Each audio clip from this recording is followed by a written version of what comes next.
Halo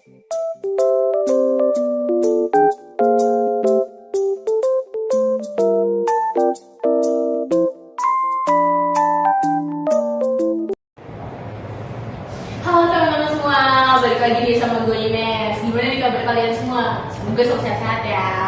Oh ya, gue mau ngucapin terima kasih buat kalian yang udah hadir di sini untuk sharing pada hari ini. Sebelum kita mulai, boleh dong kalian kasih tahu nama kalian itu siapa sih? Gue ya. Halo Ines, halo semuanya. Halo juga. Kabar gue alhamdulillah baik. Gue makasih banget nih udah diundang ke sini. Sumpah gue sibuk banget sama obrolan kita hari ini. Oh ya, by the way nama gue Zakia Nurjana, biasa dipanggil Zakia. Oke, halo Zakia. Oke, selanjutnya siapa nih yang mau kenalan duluan? Gue duluan deh. Halo guys, kalau nama gue Evalina Putri, panggilnya Eva, mama cantik.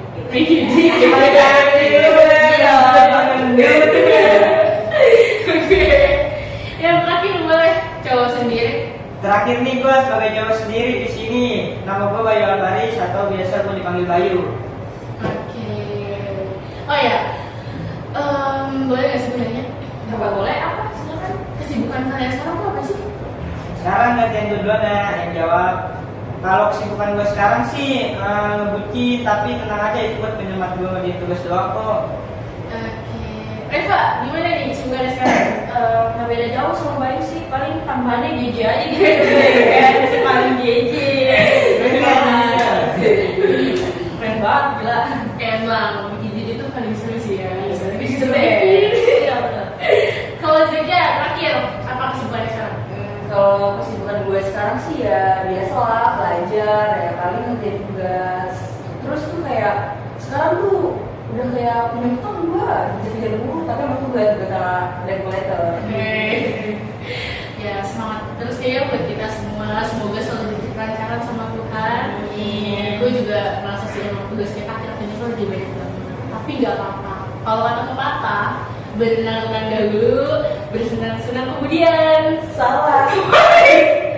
Bersenang-senang. Bukan. Oke. Berenang gitu. Berenang kemudian ketepian. Ada. Bersakit-sakit dulu, bersenang kemudian gitu ya. Boleh. Oke, makasih loh atas kebetulannya. Iya. Maaf ya, salah dia. Kalau kalian tahu nggak sih sekarang kita tuh di sini mau ngapain?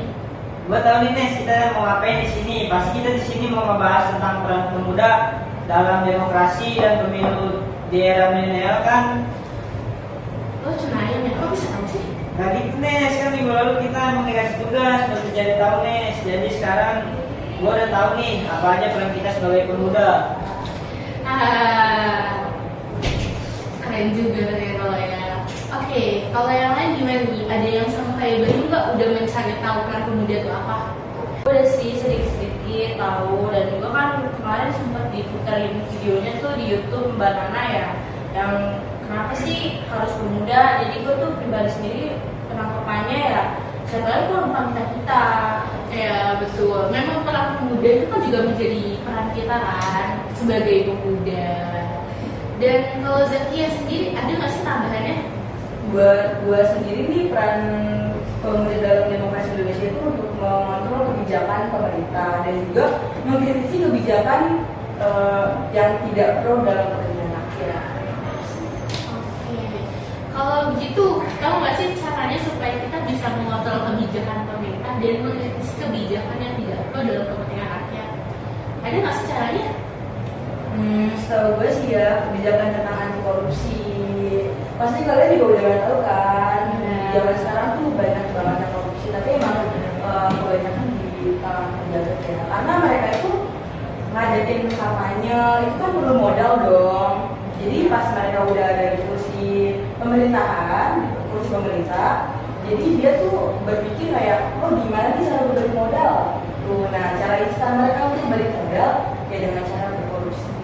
Nah, terus selanjutnya baru di tahun-tahun berikutnya baru mereka fokus pada pembangunan dan Oke, kalau peran kita sendiri dalam pemberantasan anti korupsi itu ada nggak sih? Soalnya kan emang faktanya nih, para pejabat itu membutuhkan banyak rupiah, namun menempuh cara yang instan. kayak kita tuh bisa nggak sih bikin gerakan anti korupsi kah atau mensosialisasikan mengenai korupsi? Buat gue sendiri sih nih ya, kita bisa memperkuat pendidikan agama, pelatihan dan pendidikan anti korupsi, pendidikan berbasis kampung dan keluarga, dan yang terakhir yang melalui media. Buat gue sih ya, jangan, kan udah canggih ya kan, tapi jangan sampai kita doang gitu yang canggih, tapi kita sendiri juga harus canggih. Oke, keren. Oh ya, berdasarkan informasi yang gue dapetnya juga nih, pemuda, generasi muda adalah agent of change atau tulang punggung bangsa yang diharapkan di masa sekarang atau masa depan yang mampu meneruskan kebudayaan bangsa ini.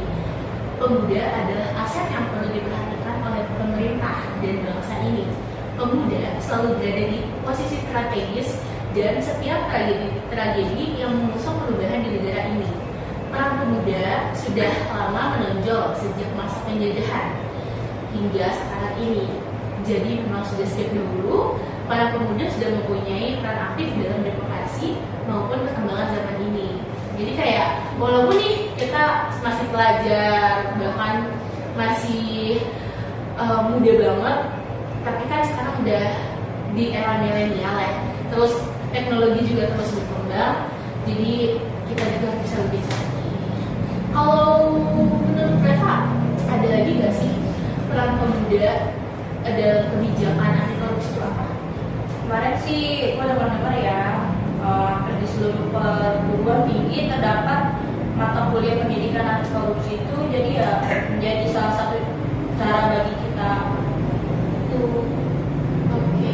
Tapi kan korupsi terjadi jika ada pertemuan antara 3 faktor utama, yakni niat, kesempatan, dan kewenangan.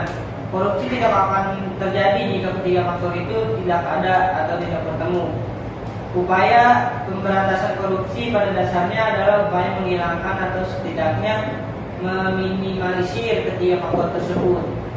Oke, jadi kita harus lebih peduli ya kan, bahkan kita tuh sebenarnya bisa memulai dari diri kita sendiri nih. Sebagai contohnya disiplin terhadap waktu. Jujur ya, gue pribadi tuh masih susah banget untuk disiplin sama waktu. Datang ke sekolah aja masih sering telat. Dan gerakan atau peran yang bisa kita lakukan yaitu mensosialisasikan cara-cara pemberantasan korupsi itu gimana sih? Ya, penting banget sih buat kita sendiri juga. Dan sampai nih sekarang kan kita tahu kan korupsi, takutnya nanti malah kita yang korupsi jangan sampai ya guys. Jangan dong, itu bahaya banget. Tapi jangan sampai. Bener banget. Terus juga tahu nggak sih lagunya The Overtones yang jangan hanya bicara, tetap perlu kata-kata. Oke, sebenarnya gue masih punya satu topik lagi. Kalian masih mau dengerin? Bahkan masih pengen berkontribusi nggak sih? Iya boleh ya, boleh. Silakan. Oke, sebenarnya menurut gue sih ini juga nggak kalah penting dari peran pemuda dalam demokrasi buat kita. Ini juga penting karena tahun depan kita tuh bakalan Terus ya bener. Jadi tahun depan kita kan bakalan ada pemilu tuh, bahkan secara serentak kan, yang mana tuh bukan cuma hanya milih presiden. Jadi sekarang mari kita bahas sama-sama mengenai pemilu. Oh ya, ngomong-ngomong kalian tahun depan udah pada bisa nyoblos semua kan? Jelas dong, gue juga udah gak sabar nih buat nyoblos-nyoblos. Terus nanti bikin JJ dari kuncinya dan tinta. Jadi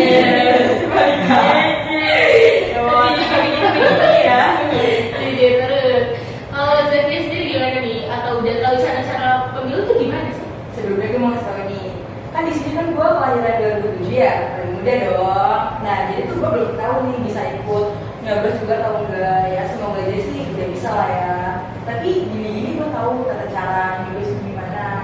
Oke, jadi gimana tuh? Yang pertama, nih yang mau nyoblos itu datang dulu ke TPS terdekat. Biasanya itu sesuai RT RW gitu ya. Nah terus nanti datang isi daftar hadir. Habis itu nanti biasanya dikasih surat sama panitianya. Biasanya ada 5. Yang pertama itu ada presiden dan wakil presiden, terus DPR RI, DPD, DPRD provinsi dan DPRD kabupaten kota. Tapi kalau kita kan di kota nih, jadi biasanya tapi cuma 4. DPRD kabupaten kota itu biasanya cuma ada di desa-desa itu. Nah, habis itu kalau kita udah pegang suratnya nih, kita cek dulu surat itu ada kerusakan atau tidak, atau takutnya nanti udah ada dicoblos atau gimana. Nah, kalau misalnya suratnya ternyata aman, kita bisa langsung ke bilik suara gitu, di situ kita nyoblos. Biasanya sih nyoblos itu pakai vakum gitu ya. Nah, selesai kita nyoblos, itu terpaksa kita lipat lagi, jadi semula lagi kayak semula. Terus habis itu kita masukin ke kotak suara. Biasanya kan ada kotak-kotak gitu kan kalau di TPS kan, biasanya warna putih ya. Iya. Nah, terus sebelum kita ninggalin TPS itu, biasanya jadi kita tuh dicelupin ke tinta gitu. Nah, itu tandanya kita udah nyoblos gitu guys. Oke. Emang paling top deh Zakia, udah paling muda, ternyata pengetahuannya juga wah luar biasa. Kalau Eva sendiri gimana nih? Gue juga kepo sih, secara kan ini kan menjadi pertama kalinya gue nyoblos gitu ya, kepo banget gitu gimana. Ya, gue jadi kepo deh. Tapi pemilu tahun depan itu diadakan secara serentak dikarenakannya untuk meminimalisir biaya. Jadi emang worth it banget sih. Pasti kan dengan nggak satu-satu, semuanya langsung jadi satu, itu bakalan menghemat biaya sih. Oke, kalau tadi kata Zakiah dan Bayu, kalau misalnya kita habis nyoblos nih kan jadi kelingking kita tuh harus dimasukin ke tinta. Itu gunanya buat apa sih guys? Fungsi utamanya sih ya sebagai keamanan dan juga tinta yang digunakan khusus kita nggak sembarang tinta. Jadi tinta ungu itu di jari kita itu menandakan kita udah berpartisipasi memilih dan satu pemimpin. Oke. Dengan begitu tidak ada yang bisa double vote atau memanfaatkan undangan orang lain untuk kembali memilih. Oke, terakhir nih, gue masih boleh nanya dong. Ya boleh. Boleh, sudah banyak pertanyaan gue udah banyak banget ya. Nggak apa-apa. Oke. Jadi gimana sih caranya supaya ketika nanti nih pemilu nggak terjadi golput? Secara kan kita pertama kali, terus yaitu nggak cuma satu, dan apa sih langkah-langkah yang efektif biar nggak ada golput? Betul nih, gue jawab ya. Jadi itu tuh yang pertama permudah aturan bagi pemilih untuk dapat menggunakan hak pilihnya. Nah, yang kedua itu perbaiki sistem pendataan dan pendaftaran pemilih sehingga menjadi lebih mudah, dan yang terakhir itu mengubah hak memilih menjadi kewajiban untuk memilih. Oke, ada yang mau nambahin lagi atau ternyata cuma itu aja?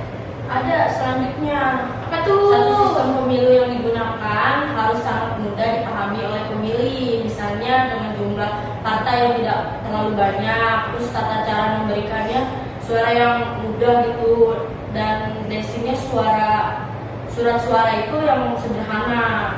Yang kedua itu sosialisasi dan anggarannya itu harus disediakan secara cukup. Pada pemilu legislatif 2009 anggaran yang disediakan sangat tidak mencukupi. Ya, emang pemilu kan juga bukan apa ya, itu tuh suatu hal yang saya bilang sakral kali ya, dan bahkan itu benar-benar wajib karena itu buat memimpin negara kita sendiri. Jadi nggak boleh sembarangan. Terus juga yang paling penting sih buat gue emang anggarannya itu tuh harus bisa disiapin secara matang, bahkan diperkirain dulu, bikin listnya dulu mungkin kali ya, supaya nantinya nggak terjadi kekurangan. Oke, kayaknya obrolan kita mengenai Peran Pemuda, pemilu, dan cara-cara untuk mencegah golput kita akhiri di sini aja. Kalau menurut gue pertanyaan gue udah banyak banget, tapi pesan gue buat kalian jangan cuma kita tuh di sini ngobrol aja, berbincang aja, tapi jangan mau nanti ketika kita keluar dari menyelesaikan podcast ini ataupun kita untuk kehidupan sehari-hari harus bisa diterapkan yang baiknya. Kayak contohnya membuat gerakan anti korupsi itu kan baik ya, jadi ya kita bisa mulai dari sekarang. Terus juga ketika tahun depan nih kita pemilu kita memilih pemimpin dan diri kita dan pemimpin lainnya jangan sampai golput. Oke, terima kasih buat Zakia, Reva, dan Brayo sangat memuaskan sekali dan semangat terus. Terima kasih kembali Nes atas undangannya. Saya sendiri merasa senang banget ya bisa ikut ngobrol santai ini. Ya, udah sampai jumpa lain waktu ya, undang-undang lagi ya. Pasti itu. Terima kasih juga Ines, dengan adanya obrolan ini kita bisa jadi saling sharing satu sama lain. Bener banget, saya pribadi juga mengucapkan banyak terima kasih. Sekarang udah makin tahu, jadi nanti pas pemilu saya sudah bisa menentukan pilihan saya sendiri. Oke, jadi boleh dong kalau nanti gue undang lagi untuk membicarakan hal yang lain. Boleh banget. Tapi jangan lupa minum aja, kayaknya nggak ada minum. Iya, aduh. Ya udah. Semuanya saya mohon maaf jika ada kesalahan atau kekurangan dalam bentuk apapun. Assalamualaikum warahmatullahi wabarakatuh. Hashtag hindari golput ya guys. Jadi gimana ya teman-teman? Setelah nyaksiin videonya, semoga isi dari video gue bisa bermanfaat buat kalian semua ya. Ingat ya guys, ambil baiknya, buang buruknya. Kurang lebihnya mohon maaf jika ada salah kata ataupun perbuatan. Sekian dari kami. Wassalamualaikum warahmatullahi wabarakatuh.